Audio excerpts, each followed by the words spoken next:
الله الرحمن الرحيم. اعوذ باللہ من الشیطان الرجیم. بسم اللہ الرحمن الرحیم. عزاداران امام حسین، ماتمداران سید الشہداء، امام زمانہ کو مسلم صفت افراد کی ضرورت ہے. جناب مسلم کی جہاں اور بہت سی صفات تھیں، آپ کے عالم بے زمانہ اور فقیہ ہونے میں بھی کسی کو کوئی شک نہیں ہے. البتہ علمی کارنامے آپ کے بہت سے ہمارے سامنے نہیں ہیں، لیکن بعض علماء رجال نے اور خود علامہ مجلسی نے آپ کو فقیہ اور عالم بے زمانہ ہی کے عنوان سے اپنی کتاب میں نقل کیا ہے اور آپ کی تعریف کی ہے.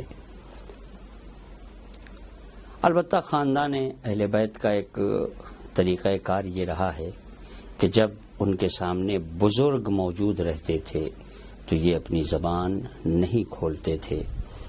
تاریخ گواہ ہے، مولا کائنات نے رسول اللہ کے زمانے میں اپنی زبان بہت کم کھولی ہے، لیکن رسول خدا کے بعد اگر آپ دیکھیے تو نہج البلاغہ جیسی گراں قدر اور عظیم کتاب ہمارے سامنے، آپ کے خطبات، مکتوبات، آپ کے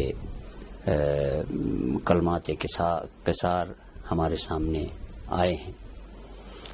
لہذا جناب مسلم امام حسن، امام حسین کی موجودگی میں آپ نے بھی اسی شیبہ اور اسی طرز زندگی کو اپنایا کہ وقت کے امام کے سامنے اپنی زبان کو نہیں کھولا. لہذا آپ کے بہت سے علمی کارنامے ہمارے سامنے نہیں آئے ہیں، لیکن آپ فقیہ تھے اور امام نے جب اپنا نائب بنا کر بھیجا ہے تو اس کا مطلب یہ ہے کہ ان کے اندر یہ ساری صفات پائی جاتی تھی.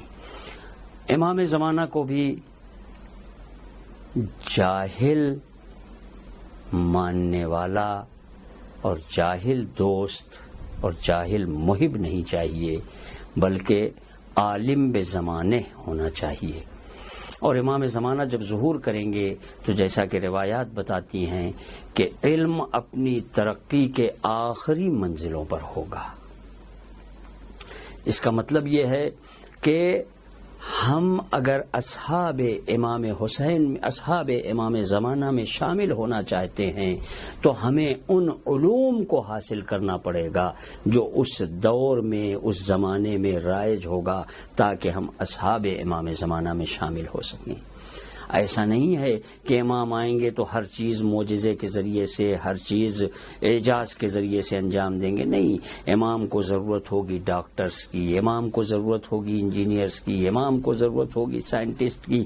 لہٰذا ہمارے لیے ضروری ہے کہ ہم ان علوم کو حاصل کریں کہ جو اس وقت، یعنی آج تقریباً زمینیں فراہم ہو رہے ہیں. اگر آپ دیکھیے تو بہت سی نشانیاں امام زمانہ کے ظہور کے سلسلے میں جو بیان ہوئی ہیں وہ دھیرے دھیرے ہمارے سامنے آتی جا رہی ہیں.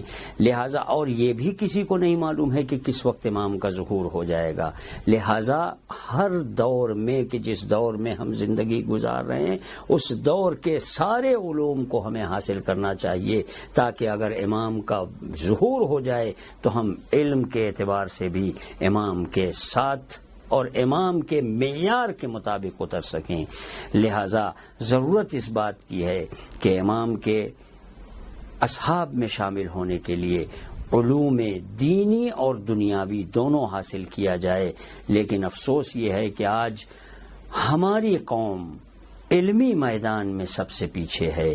ہماری قوم علمی میدان میں سب سے زیادہ عقب اور پیچھے نظر آ رہی ہے، جبکہ ہم شہر علم کے ماننے والے ہیں، در علم کے پیروکار ہیں.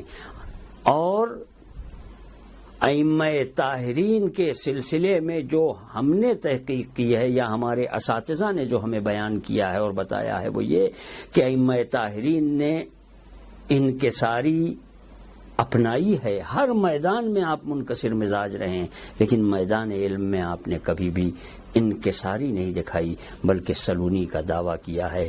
لہٰذا جب ان کے ماننے والے ہیں تو ہمیں بھی اس میدان میں پیچھے نہیں رہنا چاہیے، اور جب ہم ان علوم کو حاصل کر لیں گے اور امام کا جب ظہور ہوگا تو امام ہم کو بلائیں گے اور اپنے اصحاب میں شامل کریں گے۔ والسلام علیکم ورحمۃ اللہ وبرکاتہ۔